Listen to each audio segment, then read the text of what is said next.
Good morning, good afternoon, and good evening, everyone. Welcome to IPAS Online Review and Mentoring Academy. My name is Jan, and I'll be your host for tonight. Here at Hope Talk, we invite successful IPAS Online Review candidates in the NCLEX to share their wonderful stories and learnings from their journey in achieving the goals of becoming registered nurses in the USA, Canada, and Australia. And here at Hope Talk, we would like to introduce to you our NGN passer and also one of the Health Carousel scholars, Miss Gemaline Pantoliano, USRN. Good evening po, sir. Good And to evening, all Ma'am Gemma. Where are you viewers, located po? Cavite po. Cavite. Oh, and Ma'am, when did you pass your NCLEX? January 29, 2024 po. Oh, that's very recent. First of all, Miss Gemma, congratulations po on passing Thank your NCLEX. It's thank one you. of the goals talaga, no, ng mga nurses. It's like one of the highest achievement that we can get. We would like to know more of you as well, Ma'am Gemma. Can you share us your educational background, your working experience leading up to your NCLEX preparation? First of all, good evening po sa lahat, sa mga aspiring USRN, tsaka to all IPAS community po. For a short intro lang po sa sarili ko. My name is Gemaline C. Pantaliano. My friends called me po Gem or Gemma. Then, I graduated year 2007 at Cavite State University.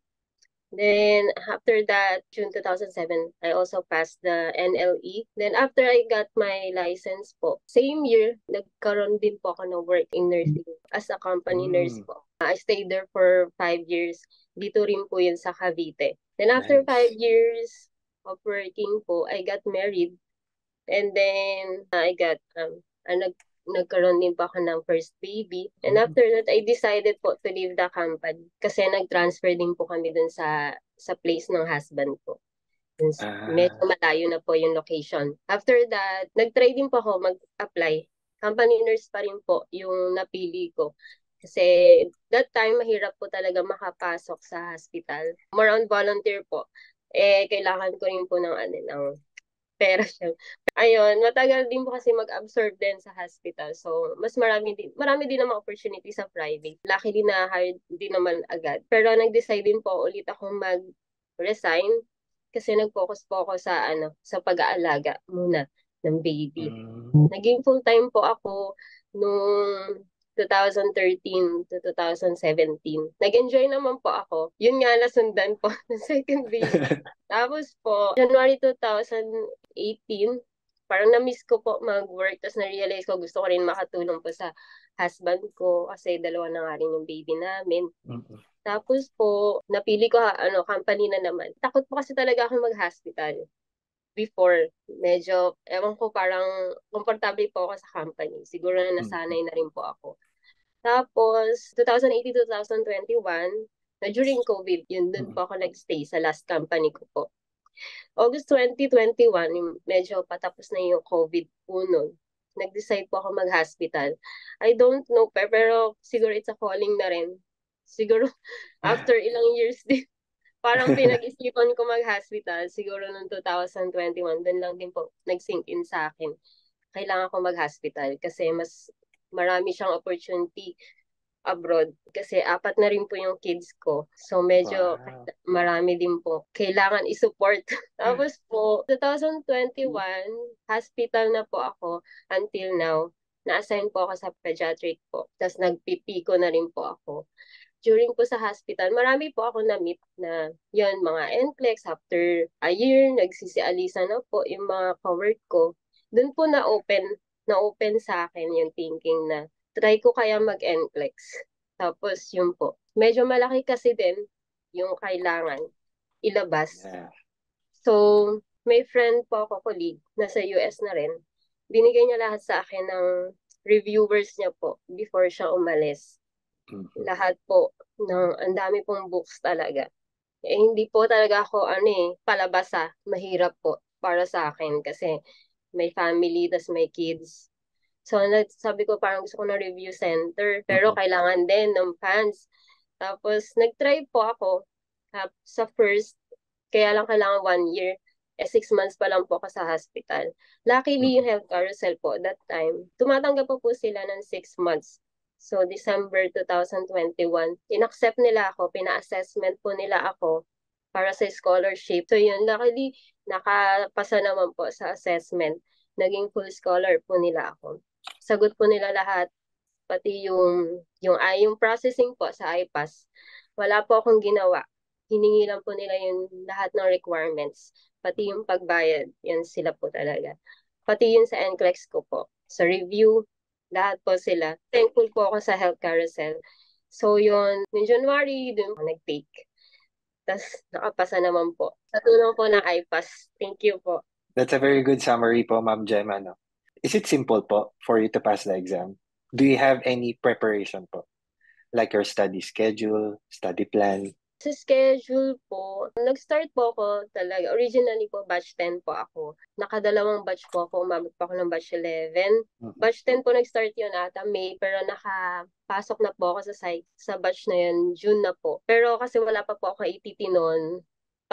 Ano-ano lang po ako.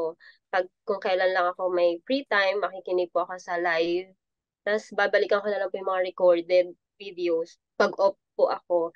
Pero naging serious po ako sa pagre-review nung bandang August na po, nung may ATT na ako. Doon po ako talagang full day po ako na nasa computer, nanonood po ako ng mga recorded videos, yung mga hindi ko po na-attendan. Tapos, pag live po, uma-attend din ako. Pag morning ako, 8 to 12, kahit inaantok po, nakikinig po ako doon.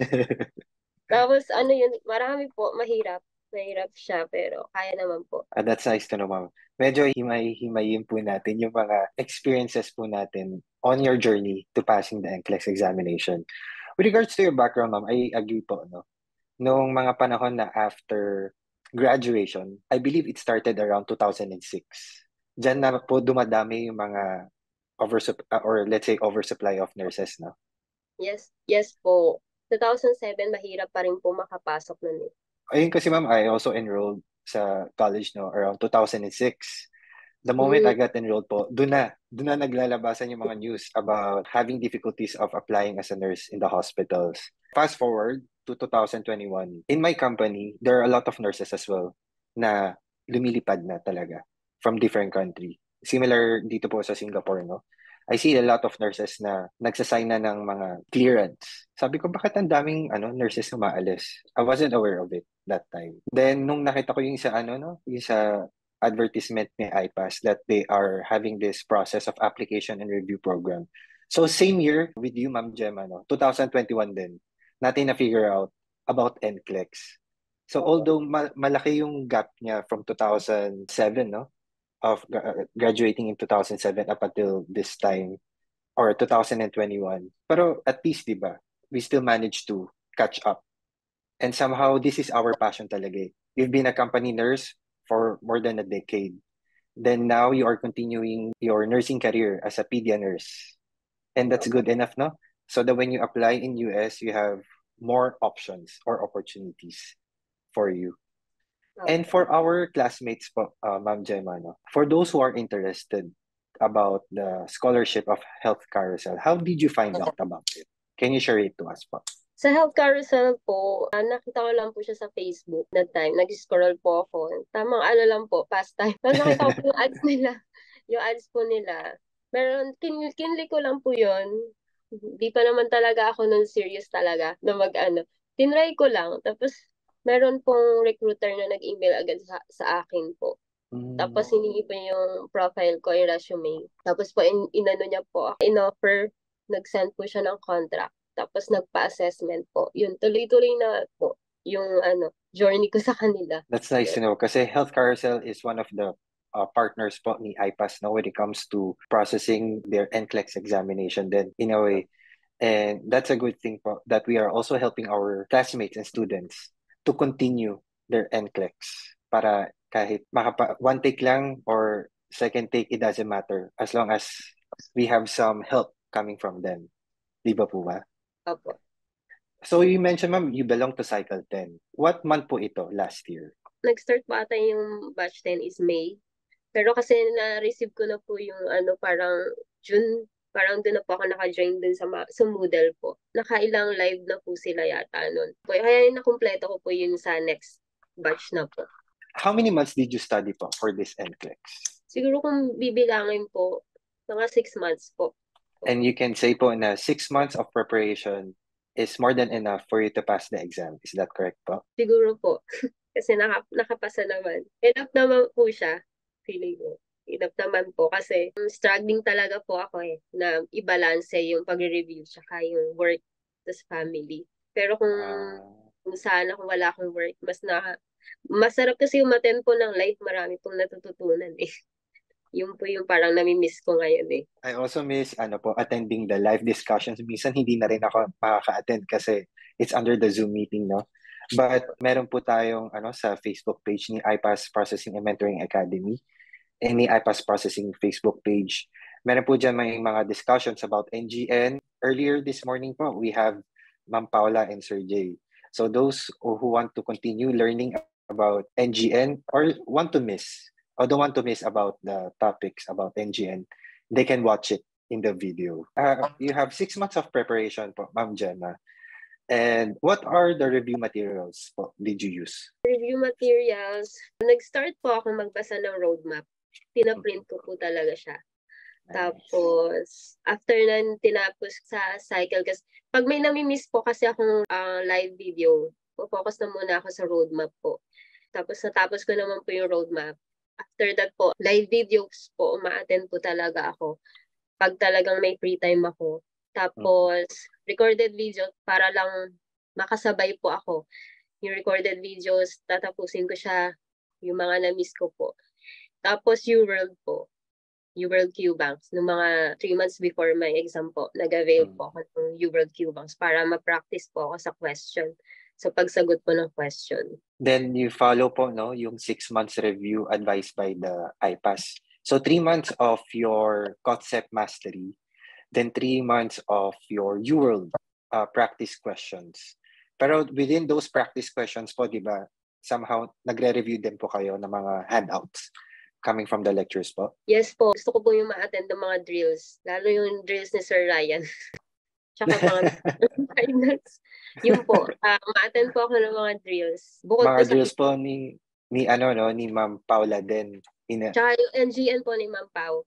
Sobrang helpful po. Naintindihan ko po. Pag si Ma'am Pao talaga yung So yung review materials niya po is iPass lecture and the UWorld itself po. Tama po ba? Yes po. Nakinig din po ako ng CLIMEC before. First phase po ng review ko, nakikinig din po ako ng CLIMEC kapag po may ginagawa ako sa bahay. Did you finish po yung buong session or chapters ni Mark CLIMEC po? Yung 12 po. Yung audio number 12. Yung prior and then Opo. Yung sa Pharma po. Pharma. And then, ma'am, ano po yung mga na-encounter nyo po or na-discover nyo sa sarili nyo while reviewing the NCLEX? Yung patience. Pero po talaga akong mga hindi nagigets. Although, nadaanan ko na siya ng college, naguguluhan pa rin po ako pag may question na binato. Siguro dahil na rin sa age. Hindi naman siguro. Pero yun po, ang natutunan ko po sa NCLEX is yung believe in yourself. Yung parang kahit gaano kahirap yung pagre-review, kasi nagsimula ka na kailangan tapusin mo na. Parang gano'n na lang yung thinking ko. Kailangan ma-achieve ko yung goal ko. Kasi sayang, ang daming masasayang kasi ang goal ko talaga is one take lang Ayoko nang umulit. Sobrang hirap kasi sa pag-process pa lang Kaya yun talaga yung goal ko. Kaya kahit mahirap po siya, pinilit ko po talaga. Kasi iba kasi kapag na-achieve mo siya ng isang beses lang. Although, salute din ako sa mga talagang kahit ilang beses po sila hindi wala ng pag-asa. Yon. Pero kasi sa akin, kasi ang dami ko pong priorities Parang ang hirap nang isingit po ulit pag nag-fail, parang ganun. Yun sa akin po, sa side ko. Pero wala naman po akong dun sa iba na nagtatry po ulit. Go lang po para sa future. Go lang po. Yes. Tama po yan, no, Ma'am Gemma. I also attended po ng one of the Hope Talks of iPass. Na there's this student po who failed, I think, plenty of times of the NCLEX, but yet she did not, give up on her dreams. If it's your time, it's your time. Yes, but first, bago po tayo before we start the review, you just have to set your mind positively para Yes. tuloy-tuloy po siya. Ganun po yun. And ma'am, na-mention po niyo po kanina, Ma'am Gemma, no, you are a mother of 4. For sure, may mga classmates din po tayo na mommies or daddies na nag-aalaga rin ng mga babies or bata. How did you manage po to balance studying for the NCLEX with taking care of your children? Usually, may katulong naman po ako. May kasamba. So, pero syempre pag nakikita ako ng bunso, sa akin pa rin. Ina-enjoy ko lang kahit po nasa room lang, kasama ko sila, makulit. Okay lang, nakaka-review naman po ako. Parang ina-enjoy ko na lang din na nandyan sila sa tabi ko. Kahit magulo po, hindi ako nakaka-focus. Basta mahalaga nakaupo po ako, nanonood po ako sa live. Yun, okay na po sa akin yun. Tapos nakatulong din po yung mga coaches. Kasi, lalo na yung sina Sir Gino, Ma'am Kim, hello po kung nakikinig kayo. Si Ma'am Ann, si Ma'am Jessie, sila po yung nagmamotivate din po sa akin na mag-push through lang po. Kahit sa time management, hirap po. Nag-advise din po si Ma'am Kim no na sabayan matulog yung mga bata, ganyan. Tapos pagtulog na sila, before na lang ako pumasok, saka mag-review, yung mga ganun po.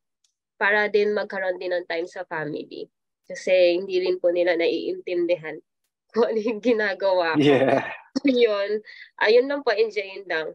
Enjoy the process and of your review, no? And you just have to trust the process of IPAS. Kasi alam na po nila very systematic po si IPAS when it comes to providing the review materials. Alam nila kung saan aatake at tuturuan yung mga students natin, no? And what made you decide po, Ma'am Gemma, to avail the coaches of IPAS? This is for the students, no, who doesn't have any coaches yet. Actually, pag mababa po ako sa score, parang kailangan ko po lang kausap. Nag-start po ako magpa-coach kay Sir Gino sa batch 10 po. Nung low score po ako sa midterm po, parang na-down po ako noon. So, nagpa-coach po agad ako noon kay Sir Gino. 2 months pa lang po ata ako noon sa IPAS, nagpa-coach na po ako. Tapos yun nga, sabi ni Sir Gino, be more serious.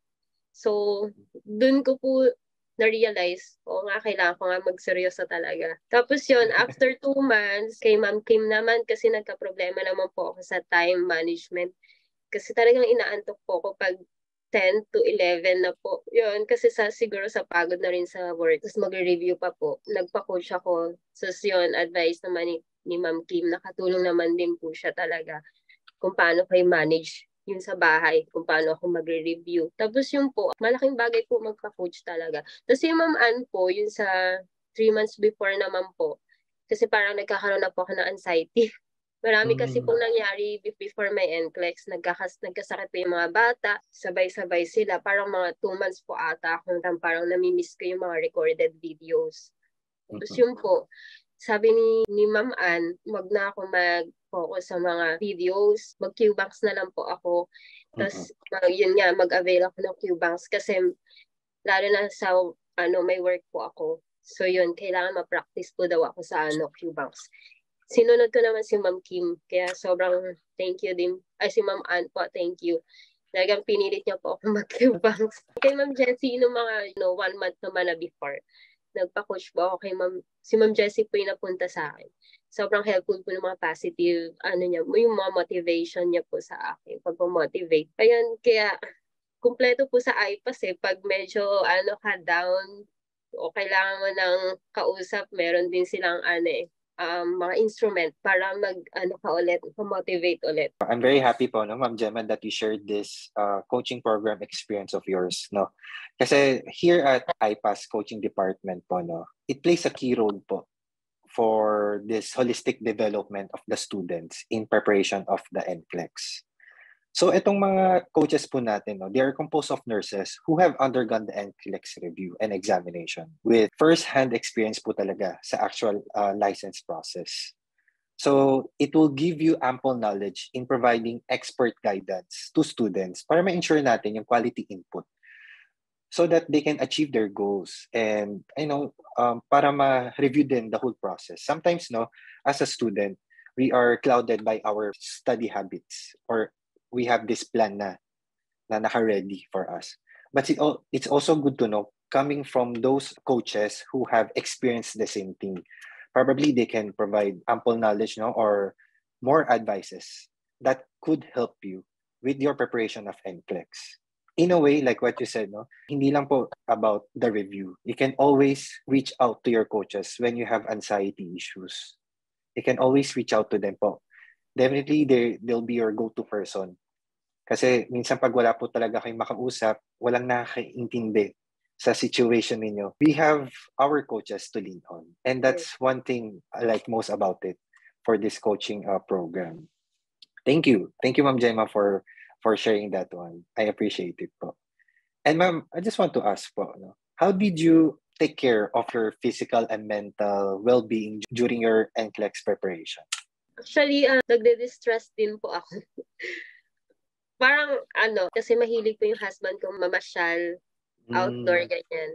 So, kaya nga akala ng mga kaibigan ko, hindi ako nag-aaral. Kasi nakikita nila, nag-upload ako ng mga picture sa Facebook. Kasi minsan kailangan, parang dun ko rin nare-release yung stress sa, overload na yung utak mo eh. Kailangan mong ilabas. Yeah. Kasi baka maano ka na, masobrahan ka na, ganun. So, nakatulong po talaga siya. Namamasyal kami. Minsan, nagti 3 days pa kami. Last, noong December nga po, 3 weeks before na lang ata ng exam, nagsubik pa po kami 3 days. Yun ang anak ko. Yung mga celebration po talaga, hindi ko pinapalagpas din. Kahit may iniisip akong exam na dadating. Hindi ko rin naman pinapalagpas yung mga birthdays nila. Sunod-sunod po kasi yung birthday nila. Tapos yun, nag-Christmas, nag-New Year. Kaya sabi nga ni Ma'am Ann po, ang lakas daw ng loob ko kasi dadaan yung December, puro holiday daw po. Tapos magti-take ako, kinabahan ako sa sinabi niya doon eh. Pero okay naman po. Kaya enjoyin niyo lang po sa mga nagre-review. Huwag masyadong ma-stress. I-release niyo rin yung mga stress niyo with your family. Tapos labas din kayo paminsan-minsan.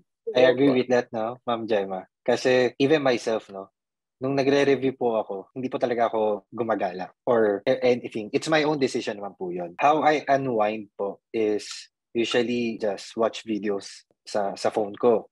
But some of them, they want to unwind like going to other countries or at other cities po or having lunch with their family and friends.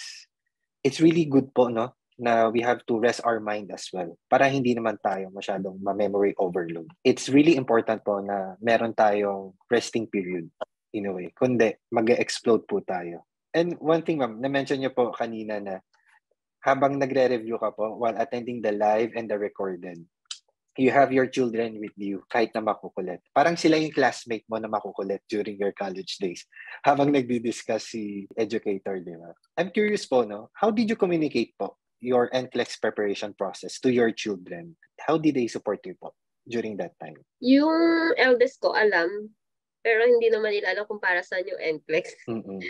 Tapos po, yung bunso, sinasabi ko na lang may teacher.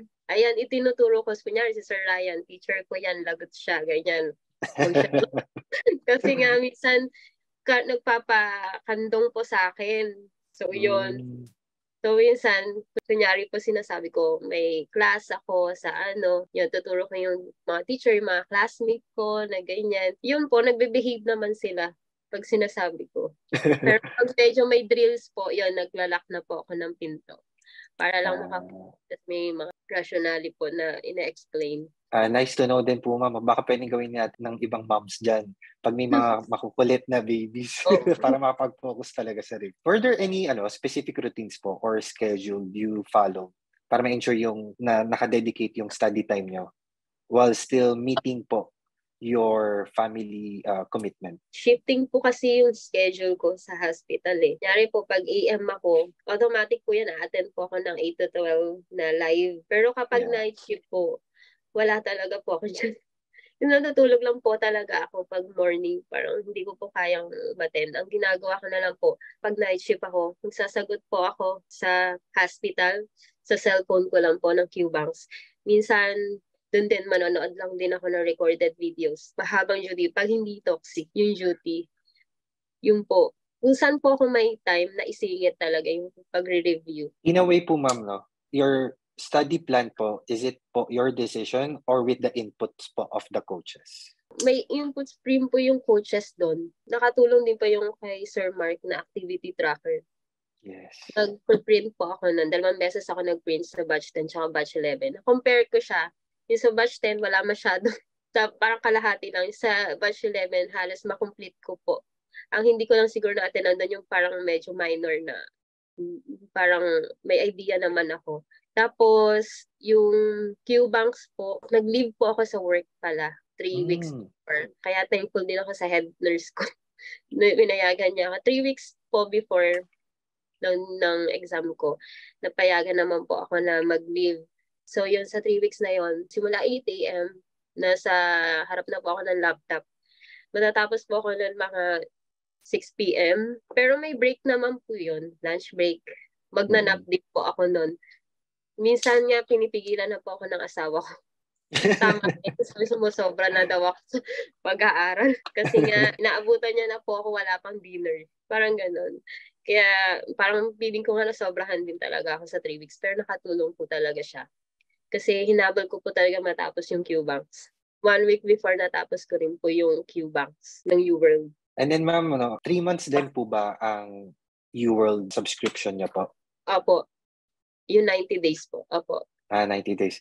Meron po kasi tayong discount, no? From iPass if you subscribe po ng 3 months. In-avail niyo po ba siya before? Yes po. In-avail ko po. That's nice. Po, So, this is a good note for our students who will be taking the UWorld practice questions or Q-Banks. You can message iPass processing for the discount naman. Kasi usually 3 months, from 3 months onwards, ang binibigay nilang discount. At least may idea na ang mga students natin if they are ready to do their practice questions. And with regards to the UWorld po, ma'am, ano po experience nyo from those practice questions? Sabi nung coach ko, 10 muna, ganyan. Para lang sa simula lang, start up lang. Na-excite ako magsagot, nag-75 agad ako. Pero borderline naman siya. Wala naman akong low score sa UWorld. Wow, that's nice. Tapos, na-enjoy ko po yung Q-Banks kasi may rational, tapos may video. So, kahit nga ba yung correct, pinapanood ko pa rin yung correct answer. Yes. Tapos yun, nag-enjoy ako, parang hindi ko na naman malayan, nakaka-75 na pala ako.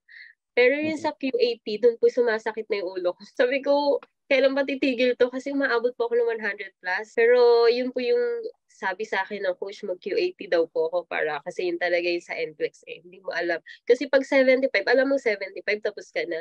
Sa Q80, hindi siya mag-i-stop hanggat hindi mo nare-reach yung ano. Tapos umaabot ako 150, parang umiiyak na ako doon. Ano ba to? Parang bakit ganun? Hindi pa nag-i-stop. Umiiyak na po ako kasi yung utak ko nun, talagang wala nang makuha po sa utak ko.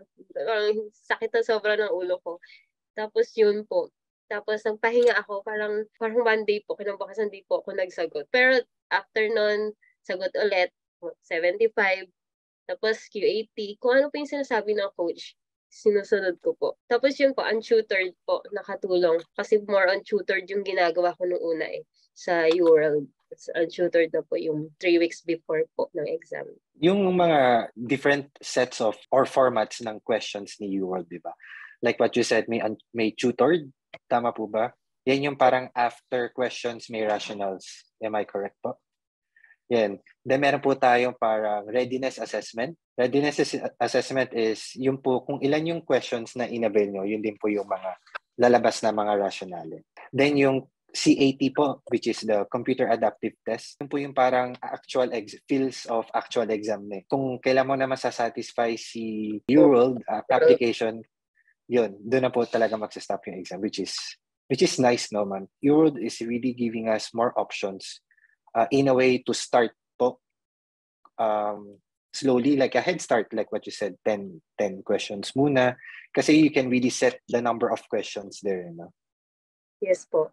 Was it difficult po having UWorld as your practice questions po in your experience? Hindi po. Na-enjoy ko po yung UWorld.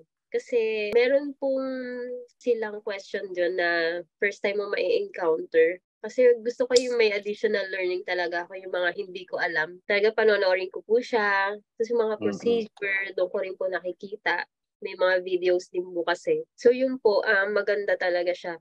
Kasi ako nag-hospital na ako pero may mga procedure na hindi rin ako alam. So, doon ko Mm. nalalaman sa UWorld kasi meron po sila mga demo doon, mga video. Kaya, maganda po siya kasi educational talaga siya. Marami po kayong matututunan. Hindi lang dahil sa NCLEX, pero yung additional learning po talaga niya. Tsaka yung rational po, makakatulong siya sa NCLEX kasi lalawak po talaga yung concepts din nyo. I agree po, Ma'am Gemma, no? Usually, pag UWorld, sometimes po hindi po talaga lahat na ituturo sa lecture. But UWorld also will give you some information din, no? Na hindi pa natin na-encounter all through even our college days. Minsan talaga hindi natuturo din yun na doon lang natin nalalaman. It's good to read the rationals after each question. Kahit tama yung mga sagot mo. Kasi minsan there will be times na nanguhula lang tayo ng sagot.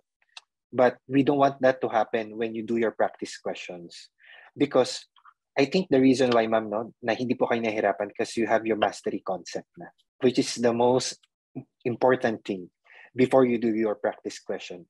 Or else, madidefeat yung purpose ni practice questions kung wala talaga kayong enough background or mastery concept ng lectures from the IPAS educators. Yes po. Ano po yung techniques nyo, ma'am? For example, any techniques po for eliminating answer questions? Iniisa-isa ko siya talaga, sir, bago ko piliin yung answer. Kaya siguro yung 75 ko, maghapon siya. Pero ang sabi ng coach, dapat half day, tas rationally po sa afternoon. Sa tagal ko po pumili ng answer. Sobra yata yung elimination na ginagawa ko. Kaya habang practice ako ng practice, mas bumibilis na po ako sa pag-answer. Kaya sabi nga ni Ma'am Ann, parang ang bilis ko naman daw magsagot. Sobra. Kaya yun, siguro yung practice talaga everyday nakakatulong siya. Yung stamina mo. Yung parang, kaya nung sa actual NCLEX, parang yung nasanay na po ata ako magsagot ng hub. Hindi na sumakit yung ulo ko noon, yung actual exam. Kasi naranasan ko na siya nung mga prior pa lang. Speaking of that, no, Ma'am Gemma, we want to know po, prior to your actual exam, what was your experience? And after passing the examination po? Actual exam, excited po talaga ako noon. Kasi hinihintay ko talaga yung araw na yun. So, para makatulog na rin ako. Kasi before po, nag-book na po ako ng hotel kasama yung asawa ko noon. Para lang ma-familiarize din po ako sa place. Kasi hindi ko talaga alam yung area. So, pinuntahan ko siya before. Tapos nagkaroon na ako ng idea. Bumalik kami sa hotel. Hindi na po ako nag-review. Natulog na lang po ako para maganda yung gising ko. Pero nung pag-gising ko, doon ko naramdaman na parang kailangan ko mag-open notes. Parang hindi ako komportable. So, yung trending topics ni Sir Rai, nakatulong siya. Kasi may mga lumabas din. Talagang kaya thankful ako na nag-open notes kasi pinrint ko po yun eh. Tapos, yun lang po binuksan ko. Then, nag-prepare na ako. Maaga akong dumating ng parang 1 hour before po ata akong dumating. Tapos, dire-diretso po. Smooth lang. Pag-upo ko, nag-pray po ako. Tapos, nung una sabi ko, kahit mabot ako 150, okay lang. Basta makapasa, sabi ko. Talagang nag-pray po ako noon. Tapos, nag-break po ako. Tapos, wala lang, parang okay lang. Hindi ako masyadong, noon, kinakabahan. Parang siguro nasanay din po talaga ako sa UWorld, sa mga Q-banks. Parang naiisip ko lang noon, nagsasagot lang ako ng mga Q-banks. Pero nagtataka po ako noon kasi walang lumalabas na NGN masyado. Yung para sa pahuli na siya. Tapos yun po. Then, nung nag-shutdown na po yung computer. Feeling ko po, hindi naman sa feeling ko parang 80%, sabi ko, parang makakapasa naman. Yung last answer ko, tama naman siguro yon sabi ko. Tapos, nung umalis na po ako doon sa person view, naiisip ko yung mga sagot ko. Parang nagkakaroon ako ng anxiety. Sabi ko, ano na naman ako? Hindi ko na naman alam. Sabi ko, minessage ko yung coach. Sabi ko, hindi ko alam. Kasi ang tagal po kasi na result ko, di ba? Hindi po ako nakatulog noon. Siguro, nung after exam, 2 a.m. na po ata ako nakatulog. Tapos po, duty na, nag-night shift. Night shift po ako noon. Mm-mm. Balik na po ako sa duty. Kasi parang 72 hours po ata yun. 3 days. 3 Mhm. days yung result. Sa 3 days po na yun, talagang hindi po ako komportable. Kasi hindi ko alam. Although, alam ko na ginawa ko naman yung best ko. May laban naman yung sagot sa pagsagot ko. Pero hanggat di mo nakikita yung result kasi hindi ka magiging komportable. So, yun, yung third day po, morning, naka 2 hours pa lang po akong tulog sa bahay. Tumawag na po yung advisor ko. Akala ko po kasi failed kasi marami pa po siyang sinasabi. Mm. May hinihintay po akong word na congratulations. Ah, Tapos kumusta niya ako, ganyan. Sabi ko parang parang ang tagal. Sabi ko ano kayang result. Tapos yun na, yung nag-happy 1st February na siya. 29 po kasi ako nag-exam. Tapos sabi niya, okay, happy 1st February. So doon na po ako umiyak. oh. Tapos after nun, congratulations. Kasi sila pa yung nakaka-access nung result. Tapos yung po umiiyak ako, hindi ko na naiintindihan yung sinasabi ng advisor ko. Tapos po, andun pa yung mama ko sa baba, hindi ko alam kung paano ko sasabihin sa kanya pasado ako. Kasi parang pati ako nahihiya. Na ewan ko parang ayoko munang ipaalam sa lahat. Ang nakaalam pa lang po asawa ko. Mm-mm. Tapos yung habang sabi ko nagugutom po ako, ngayon kumain ako. Tapos saka ko po sinabi sa mama ko. Tapos yung po nalaman na po, isa-isa ko na pong sinabihan yung mga yung friends na nakakaalam po na Mm-mm. parang excited din silang malaman. Kasi alam po nila yung date ng exam ko. Pero hindi po lahat talaga nakakaalam. Hindi po siya public na alam na lahat yung mga In-announce. close friends. Although yung family ko nga rin po, hindi nila alam. Ang nakakaalam Mm. ng husband ko na magte-take ako. Yun po. Tapos yung ilan sa mga friends ko na nurse din, kasi nagtatanong po ako sa kanila. Kaya nalalaman din po nila na magte-take ako. Kaya sobrang happy po ako nung nakapasa. That was a nice experience from you, Ma'am Gemma, no? And with regards to informing you po about the result, no? Was it coming from Health Carousel po, your advisor? Yes po.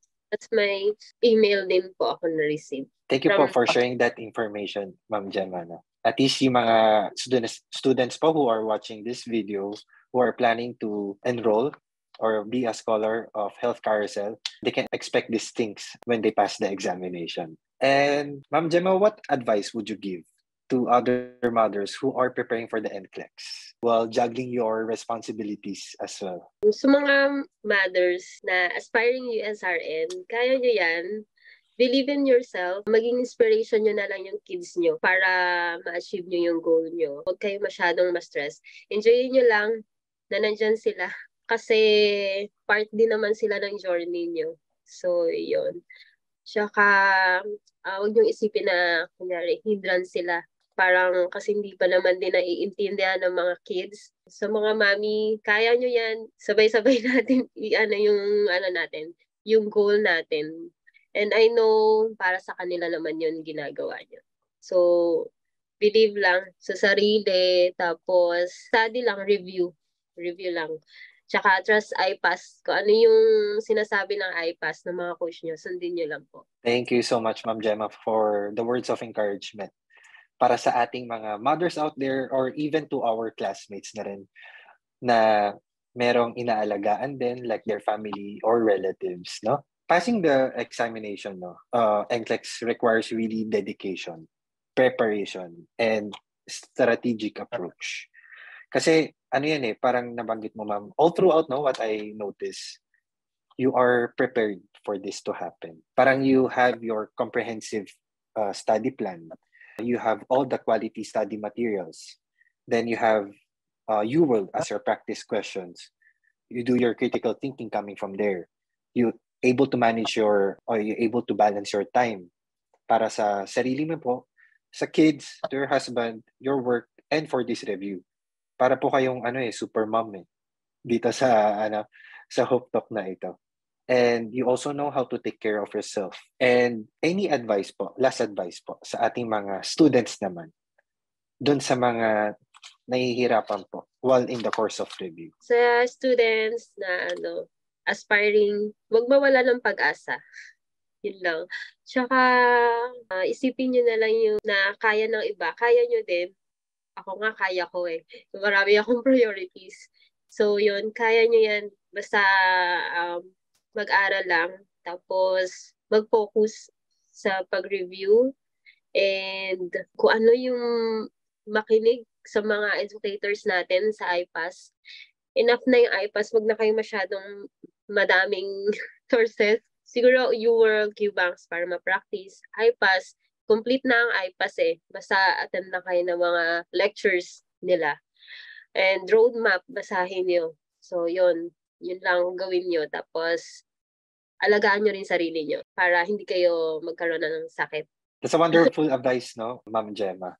Talagang kailangan, meron tayong diligent preparation and the right mindset para ma-increase yung chances of success in passing the NCLEX examination.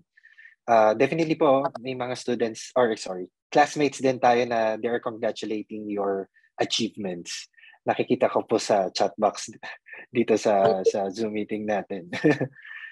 Hopefully naka-inspire po ang kwento ni Ma'am Gemma sa inyo. And one day, kayo na po rin yung mag-hope talk and sharing your own stories and your achievements in this NCLEX preparation po.